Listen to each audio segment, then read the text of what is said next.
பட்டீஸ்வரம் அருள்மிகு ஸ்ரீ தேனுபுரீஸ்வரர் ஆலயம் முத்துப்பந்தல் திருவிழா. திருஞான சம்பந்தர், அப்பர் சுவாமிகள், சுந்தரர் ஆகியோரால் பாடல் பெற்ற புண்ணிய சிவத்தலம் பட்டீஸ்வரம் ஆகும்.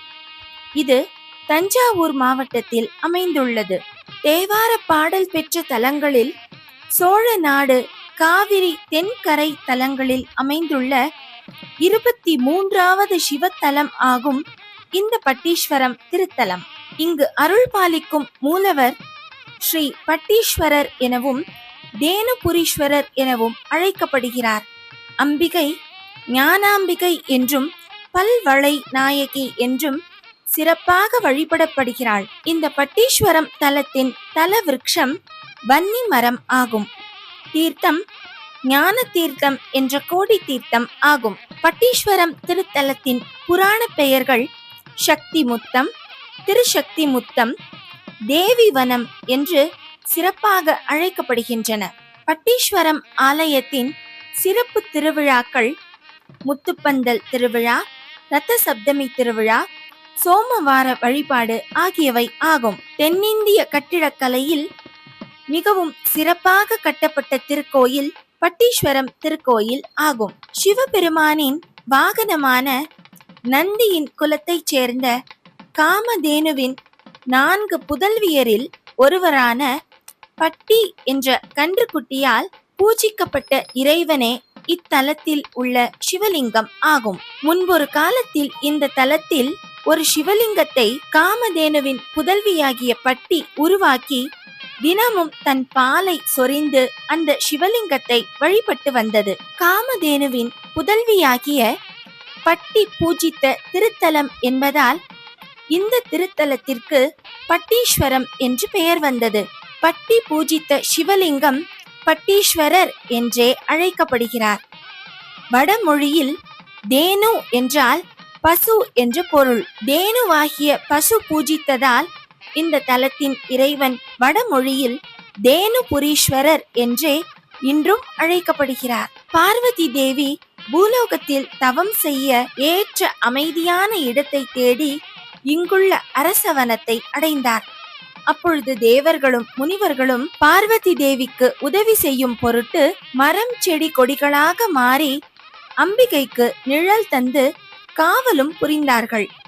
இதனால் மனம் மகிழ்ந்த சிவபெருமான் அம்பிகைக்கு காட்சியளித்து அருள் புரிந்தார். எனவே இந்த தலம் தேவி வனம் என்றும் அழைக்கப்படுகிறது.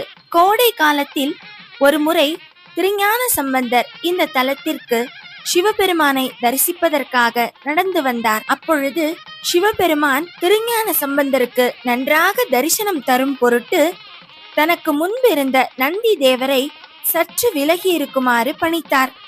இதனால் சிறுவனான திருஞான சம்பந்தர் எந்த தடையும் இன்றி இறைவனை நேருக்கு நேர் நின்று தரிசிக்க முடிந்தது.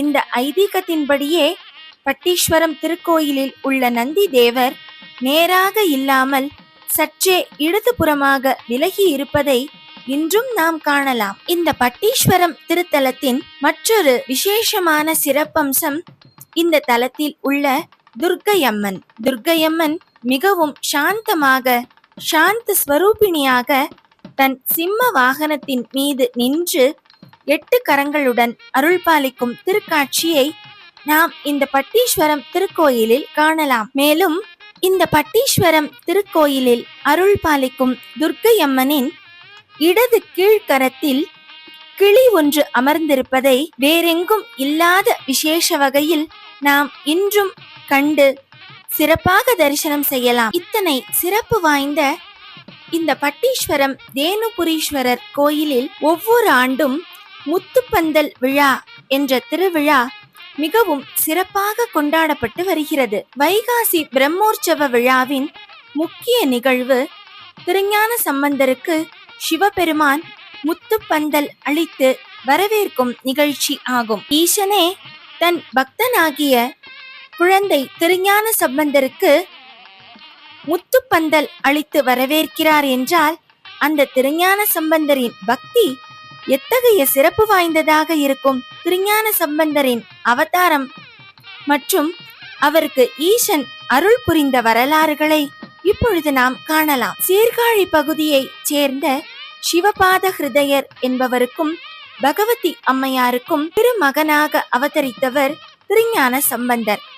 இவர் முருகப்பெருமானின் அம்சமாகவே இன்றும் கருதப்படுகிறார். ஒரு முறை 3 வயது குழந்தையாக இருந்த சம்பந்தர் தன் தந்தையுடன் சீர்காழியில் உள்ள தோணியப்பர் கோயிலில் உள்ள பிரம்ம தீர்த்த குளத்திற்கு நீராடச் சென்றார். தந்தை குளத்தில் நீராடச் சென்ற பொழுது கரையில் நின்று கொண்டிருந்த சம்பந்தர் பசியின் காரணமாகவும் தந்தை நீரில் மூழ்கி வெகு நேரமாகியும் எழவில்லையே என்ற பயத்துடனும் அழ ஆரம்பித்தார்.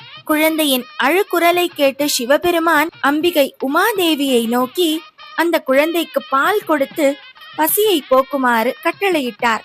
அதன்படியே அம்பிகை பார்வதி தேவி தன்னுடைய திருக்கரங்களால் பொற்கிண்ணத்தில் அமுத பாலை எடுத்து சிவன் அருள் நிறைந்த ஞான பாலாக அந்த குழந்தைக்கு புகட்டினாள். நீராடி முடித்துவிட்டு திரும்பிய ஞான சம்பந்தரின் தந்தையாகிய சிவபாத ஹிருதயர் குழந்தையின் வாயில் பால் வழிந்திருப்பதை கண்டு பதறிப்போனார். யார் உனக்கு பால் கொடுத்தது? யார் கொடுத்த எச்சில் பாலை நீ குடித்தாய் என்று கோபத்துடன் கேட்டு குச்சியை எடுத்து குழந்தையை அதட்டினார். அம்பிகை தந்த ஞான பாலை பருகி இருந்த 3 வயது குழந்தையான திருஞான சம்பந்தர் தந்தை கேட்ட கேள்விக்கு பதிலாக கோயில் கோபுரத்தில் எழுந்தருளியிருந்த ஈசனின் திருவுருவத்தை காட்டியபடியே தனக்கு பால் தந்தது யார் என்று கேள்விக்கு பதிலாக ஒரு பாடலையே பாடினார். தோடுடைய செவியன் விடை ஏறியோர் தூவெண் மதிசூடி காடுடைய சுடலை பொடி பூசி என் உள்ளம் கவர் கள்வன் ஏடுடைய மலரான் முனைநாட் பணிந்தேத்த அருள் செய்த பீடுடைய பிரமாபுரம் மேவிய பெம்மான் இவன் என்றே என்று அழகாக திருஞான சம்பந்தரின் திருவாக்கிலிருந்து முதல் பாடல் வெளிவந்தது.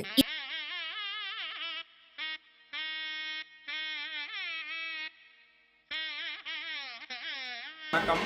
அதாவது இன்னைக்கு நடக்கிறது திருஞான சம்பந்தருக்கு முத்துப்பந்தல் கொடுத்த விழா. திருஞான சம்பந்தர் அடியார் பெருமக்களோட திருசக்தி முற்றம் அப்படிங்கிற சிவாலயத்தை தரிசனம் செய்துவிட்டு இங்க வரும்போது சூரியனோட வெப்பம் தாங்காம கட்டப்படுறதுனால சிவபெருமானே பூதகணங்கள் மூலமா முத்துப்பந்தலை கொடுத்து கூட்டினோடு உத்தரவுப்படுறார்.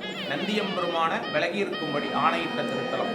அதாவது 2 கோவில், திருப்பங்கூர்ல நந்தனருக்காக விலகும்படி ஆணையிட்டார், இங்க சம்பந்தருக்காக விலகும்படி உத்தரவு போடுறார். அதனால நந்தி விலகிய ஸ்தலம் இங்க பாத்தீங்கன்னா 3 நாளைக்கு ஆரம்பம். வைகாசி 31ஆம் தேதியிலேருந்து ஆரம்பிச்சு 1ஆம் தேதி வரைக்கும் நடக்கும் திருவிழா. 3 நாள்.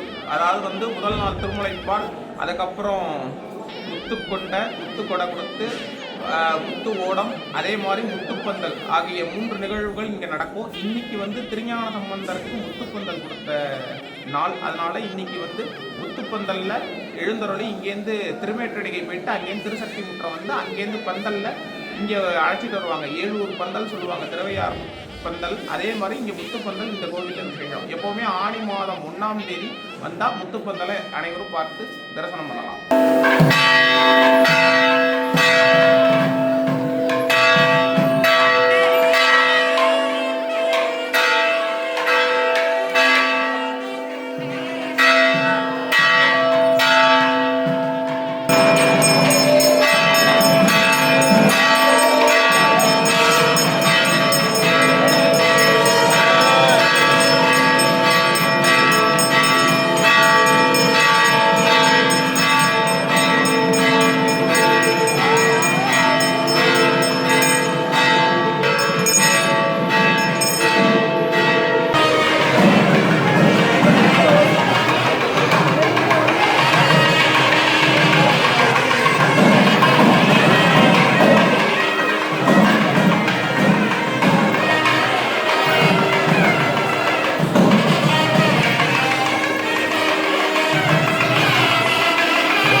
வந்தவர்கள் வேறு யாரும் அல்ல, சாக்ஷாத் அந்த அம்பிகையும் ஈசனுமேதான் என்று அழகாக தெளிவாக தன் தந்தைக்கு விளக்கிவிட்டார் திருஞான சம்பந்தர். அழகிய காதணியை அணிந்தவரும், காளையை தன் வாகனமாக கொண்டவரும், தூய்மையான வெண்மையான சந்திரனை சூடியவரும், சுடுகாட்டு சாம்பலை தன் உடலெங்கும் பூசியவருமாகிய இந்த சிவபெருமானே என் உள்ளத்தை கவர்ந்த கள்வன். பிரம்மனால் பூஜிக்கப்பட்டு புகழ்பெற்ற பிரம்மாபுரத்தில் எழுந்தருளி இருக்கும் தலைவன் இவரே, இவர்தான் எனக்கு பால் கொடுத்து அருளினார் என்று திருஞான சம்பந்தர் தன் தந்தைக்கு அழகாக பதிலளித்தார். 3 வயது குழந்தை அழகான தமிழில் அற்புதமாக பாடியதை கேட்ட அனைவருமே இறைவனின் அருளும் அம்பிகையின் அருளும் இந்த குழந்தைக்கு பரிபூரணமாக உள்ளது என்பதை உணர்ந்து கொண்டு அந்த குழந்தையை வணங்கினார்கள். சீர்காழியில் சிவபெருமானிடம் ஞானப்பால் உண்ட திருஞான சம்பந்தர் தன்னுடைய 3ஆம் வயதிலேயே தன்னுடைய முதல் திருத்தல யாத்திரையாக திருக்கோலக்கா என்ற திருத்தலத்திற்கு எழுந்தருளி அந்த கோயிலில் குடிகொண்டிருக்கும் ஈசனை தரிசனம் செய்தார். அங்கு எழுந்தருளி இருக்கும் ஈசனை துதித்து பாடிய திருஞான சம்பந்தர் பதிகத்திற்கு ஏற்ப தன்னுடைய மென்மையான சின்னஞ்சிறு கைகளால் தட்டி தட்டி தாளம் போட்டபடி பாடினார். தொடர்ந்து கைகளால் தாளம் போட்டபடியே பாடியதால் குழந்தையின் கைகள் சிவந்து நோகுமே என்று கருதிய சிவபெருமான் சம்பந்தரின் மீது அளவிலா கருணை கொண்டார். உடனே திருஞான சம்பந்தருக்கு ஓம் நம சிவாய என்ற திரு 5 எழுத்து மந்திரம் பொறிக்கப்பட்ட 2 பொன் தாளங்களை இறைவன் வழங்கி அருளினார். அந்த பொன் தாளங்களுக்கு தெய்வீகமான இனிமையான ஓசையை, அதாவது இசையை அன்னை உமையம்மை கொடுத்தருளினார். இதனாலேயே திருக்கோலக்கா திருத்தலத்தில் எழுந்தருளியிருக்கும் அம்பிகைக்கு ஓசை கொடுத்த நாயகி என்ற திருநாமம் இன்றும் வழங்கப்படுகிறது. சீர்காழியில் அம்பிகையிடம் ஞான பால் உண்ட சம்பந்தர் திருக்கோலக்கா திருத்தலத்தில் இறைவனிடம் பொன் தாளங்களை பெற்று அப்படியே தன்னுடைய சிறு வயதிலேயே பல சிவத்தலங்களுக்கு யாத்திரை மேற்கொண்டபடியே இறைவனை பாடியபடியே வந்தார். அவருடைய மென்மையான பாதங்கள் நோக நடந்ததை பொறுக்காத சிவபெருமான் ஒரு நாள் திருஞான சம்பந்தருக்கு மீண்டும் அருள் செய்ய எண்ணினார். சம்பந்தர் திருநெல்வாயில் அறத்துறைக்கு அருகில் உள்ள மாரன்பாடி என்ற தலத்தில் தங்கியிருந்த பொழுது இறைவனின் கட்டளைப்படியே சிவகணங்கள் கண்ணுக்கு தெரியாத வகையில் வந்து முத்துக்குடை மற்றும் முத்து சின்னங்களை, பல்லக்கு ஆகியவற்றை திருஞான சம்பந்தரிடம் வழங்கினார்கள். பரிபூரண ஒளியும் குளிர்ச்சியும் கொண்ட இந்த முத்துக்குடை சூரிய வெப்பம் மற்றும் பிற இன்னல்கள் சிறு குழந்தை ஞான சம்பந்தரை தாக்காமல் காக்கும் பொருட்டு இறைவனால் அருள பெற்ற அற்புதமான குடையாகும். இந்த முத்துக்குடையை பெற்ற பிறகு சம்பந்தர் வெறும் கால்களால் நடப்பதற்கு பதிலாக இறைவன் தந்த அந்த பல்லக்கில் அமர்ந்து முத்துக்குடையின் நிழலில் திருத்தல யாத்திரையை தொடர்ந்தார். ஞானசம்பந்தர் கால் கடுக நடந்து திருநெல்வாயில் அறத்துறை கோயிலுக்கு செல்லும் பொழுதுதான் இடையில் மாரன்பாடி என்ற ஊரில் ஈசன் தன் சிவகணங்களை விட்டு ஞான சம்பந்தருக்கு முத்துப்பல்லக்கு, குடை, சின்னம் ஆகியவற்றை வழங்கினார். இதை ஏற்றுக்கொண்ட சம்பந்தர் எந்த ஈசன் என்ற பதிகத்தை பாடி ஈசனை வணங்கினார். எந்த ஈசன் எம்பெருமான் ஏரமர் கடவுள் என்றேத்தி சிந்தை செய்பவர்க்கல்லால் சென்று கை கூடுவதன்றால் கந்த மாமலர் உந்திக் கடும்புனல் நிவா மல்கு கரைமேல் அந்தன் சோலை நெல்வாயில் அறத்துறை அடிகள் தம் அருளே என்ற இனிமையான பாடல் சம்பந்தரின் வாக்கிலிருந்து பிறந்தது. குளிர்ந்த சோலைகளும் நறுமணம் கமழும் மலர்களை அடித்து கொண்டு வரும் நீரோட்டம் நிறைந்த நிவா நதியும் சூழ்ந்த அற்புதமான புண்ணிய தலம் நெல்வாயில் அறத்துறை. இந்த தலத்தில் வீற்றிருக்கும் சிவபெருமானின் அருளானது எப்பேற்பட்டது! எந்தை ஈசன் எம்பெருமான் ரிஷப வாகனத்தில் ஏறி வரும் கடவுள் என்று போற்றி மனமுருகி சிந்திப்பவருக்கு மட்டுமே இது எளிதில் கைகூடுமே தவிர மற்றவர்களுக்கு இது எட்டாததாகும் என்று சம்பந்தர் அழகாக பாட பாட இறைவன் மிகுந்த மனமகிழ்ச்சி அடைந்தார்.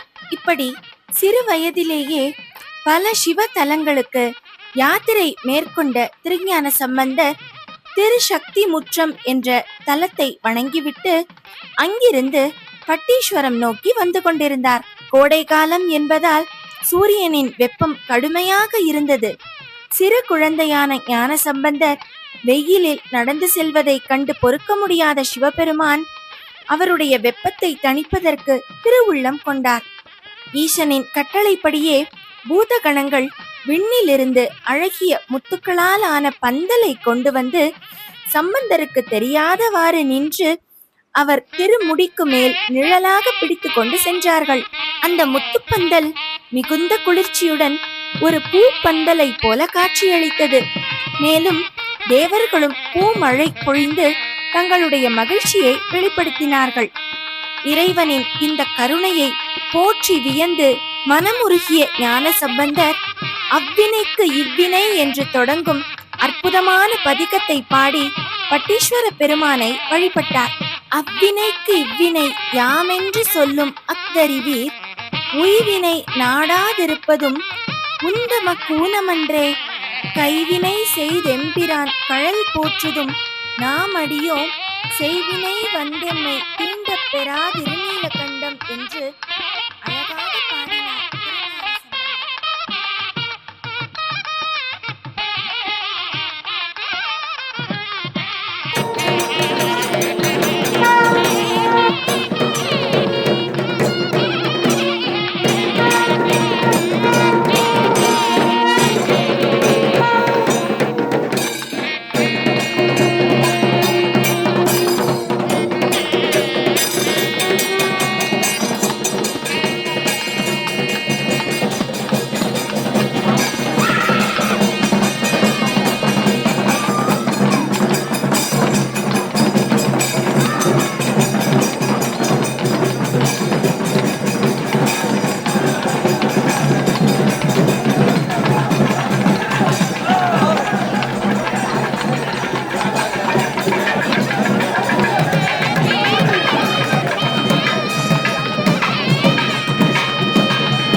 வினைகளால் ஏற்படும் துன்பங்களையும் உடலை பாதிக்கும் குளிர்ஜுரம் போன்ற கடுமையான நோய்களையும் தீர்த்து அருளக்கூடியது இந்த அற்புதமான திருநீலகண்ட பதிகம்.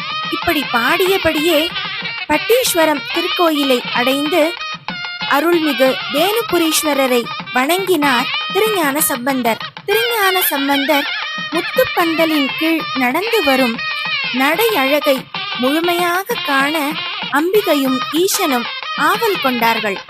திருஞான சம்பந்தர் பாடிய தேவார பாடலை கேட்ட சிவபெருமான் அவர் தன்னை தெளிவாக தரிசிக்க வேண்டும் என்பதற்காக தன் முன் இருந்த நந்தியை ஒரு புறம் விலகி இருக்குமாறு கட்டளையிட்டு அருள் புரிந்த தலமே இந்த பட்டீஸ்வரம் திருத்தலம்.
இதனால் மற்ற தலங்களில் உள்ளது போலவே சிவலிங்கத்திற்கு நேராக நந்திகேஸ்வரர் இல்லாமல் இந்த பட்டீஸ்வரம் தேனுபுரீஸ்வரர் ஆலயத்தில் மட்டும் சற்று ஒரு புறமாக விலகியபடியே நந்தி பகவான் காட்சியளிப்பதை நாம் இன்றும் காணலாம். இறைவன் ஈசன் தன்மேல் காட்டும் அளப்பரிய கருணையை எண்ணி வியந்த திருஞான சம்பந்தரின் திருவாக்கிலிருந்து பாடல் மறை என்ற அற்புதமான பாடல் பிறந்தது. பாடல் மறை சூடல் மதி பல்வளை ஓர் பாகம் அதில் 3 ஓர் கணையால் கூட எரியூட்டி எழில் காட்டி நிழல் கூட்டு பொழில் சூழ் பழசையுள் மாட மழபாடி உரை பட்டீஸ்வரம் மேய கடிகட்டு அரவினார் வேடம் நிலை கொண்டவரை வீடு நெறி காட்டி வினை வீடும் அவரே என்ற அற்புதமான பாடலை பாடி திருஞான சம்பந்தர் பட்டீஸ்வரம் திருத்தலத்தில் அருள் புரியும் ஈஸ்வரனை வழிபட்டார். வேதங்களை இசையுடன் பாடுபவர் சிவபெருமான். பிறை சந்திரனை தன் தலையில் சூடியிருப்பவர். பல்வளை நாயகியான உமாதேவியை தன் திருமேனியில் ஒரு பாகமாக கொண்டு அர்த்தநாரீஸ்வரர் போல் காட்சி கொடுக்கிறார். சோலைகள் சூழ்ந்த திருப்பழையாறை மற்றும் மாடங்கள் நிறைந்த மழபாடி ஆகிய இடங்களில் வீற்றிருப்பவர். திருப்பட்டீஸ்வரம் என்ற இந்த திருத்தலத்தில் எழுந்து அருளியிருக்கும் அற்புதமான தேனுபுரீஸ்வரரான இந்த சிவபெருமான் பாம்பை தன் ஆபரணமாக கொண்டவர். இப்படிப்பட்ட இந்த தேனுபுரீஸ்வரரை நாம் முழுமையாக வழிபட்டால் நம்முடைய தீவினைகள் அனைத்தும் முழுமையாக நீங்கிவிடும். இத்தகைய பெருமைகளை எல்லாம் கொண்ட சிவபெருமான் எழுந்தருளியிருக்கும் திருத்தலமே திருப்பட்டீஸ்வரம் ஆகும். பட்டீஸ்வரம் தலத்தில் எழுந்தருளியிருக்கும் தேனுபுரீஸ்வரரை உண்மையான பக்தியுடன் வணங்கும் அடியவர்களின் வினைகள் அனைத்தும் தவிடு பொடியாகி அவர்களுக்கு இறைவனின் அருளால் வீடு பேரே கிடைக்கும். எனவே சிவபெருமானை முறையாக வழிபடும் அடியவர்களுக்கு முக்தி பேறு நிச்சயம் என்பதே இந்த பாடலின் அழகான சாரமாகும். பரமசிவனின் பரம பக்தரான திருஞான சம்பந்தருக்கு இறைவன் ஈசன் அருள் புரிந்த இந்த அற்புதமான நிகழ்வுகளை எல்லாம் ஒருங்கே இணைத்து பட்டீஸ்வரம் திருக்கோயிலில் வருடா வருடம் இன்றும் முத்துப்பந்தல் திருவிழா மிகவும் சிறப்பாக கொண்டாடப்பட்டு வருகின்றது. ஒவ்வொரு ஆண்டும் ஆனி மாதம் 1 தேதியில் இந்த விழா வெகு விமர்சையாக நடைபெற்று வருகிறது. திருஞான சம்பந்தருக்கு சிவன் பார்வதி காட்சி அளிக்கும் நிகழ்வும், முத்துக்கொண்டை மற்றும் முத்துக்குடை ஏந்தி திருஞான சம்பந்தர் அழகாக நடந்து வரும் அந்த வீதி உலாவும் இந்த திருவிழாவின் முக்கிய அம்சங்களாக கருதப்படுகின்றன. இந்த நிகழ்வுகளை எல்லாம் கொண்டாடும் விதமாக இன்றும் பட்டீஸ்வரம் தேனுபுரீஸ்வரர் ஆலயத்தில் முத்துப்பந்தல் திருவிழா மிக சிறப்பாக கொண்டாடப்பட்டு வருகிறது.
அம்பிகை 3 வயது குழந்தையான ஞான சம்பந்தருக்கு ஞானப்பால் கொடுத்த நிகழ்வு, இறைவன் ஈசன் திருஞான சம்பந்தருக்கு பொன் தாளம் தந்து அருளிய நிகழ்வு, திருஞான சம்பந்தருக்கு இறைவன் சிவன் முத்துக்கொண்டை, முத்துக்குடை, முத்து சின்னங்கள் தந்த நிகழ்வு, மேலும் பட்டீஸ்வரர் ஆலயத்தில் இறைவன் திருஞான சம்பந்தருக்கு முத்து பந்தல் அளித்த நிகழ்வு ஆகிய அனைத்துமே இந்த பட்டீஸ்வரம் திருத்தலத்தில் மிகச் சிறப்பான திருவிழாவாக இனிமையாக கொண்டாடப்பட்டு வருகிறது. பக்தர்களாகிய நாமும் இந்த பட்டீஸ்வரம் அருள்மிகு தேனுபுரீஸ்வரர் ஆலயத்தில் நடைபெறும் இந்த முத்துப்பந்தல் திருவிழாவில் பங்கேற்று திருஞான சம்பந்தரையும் இறைவன் தேனுபுரீஸ்வரரையும் அம்பிகை பல்வளை நாயகி என்ற ஞானாம்பிகையையும் மனமுருகி மெய்யுருகி வழிபட்டு இறைவனின் திருவருளுக்கு பாத்திரமாவோம். தென்னாடுடைய சிவனே போற்றி, எந்நாட்டவர்க்கும் இறைவா போற்றி.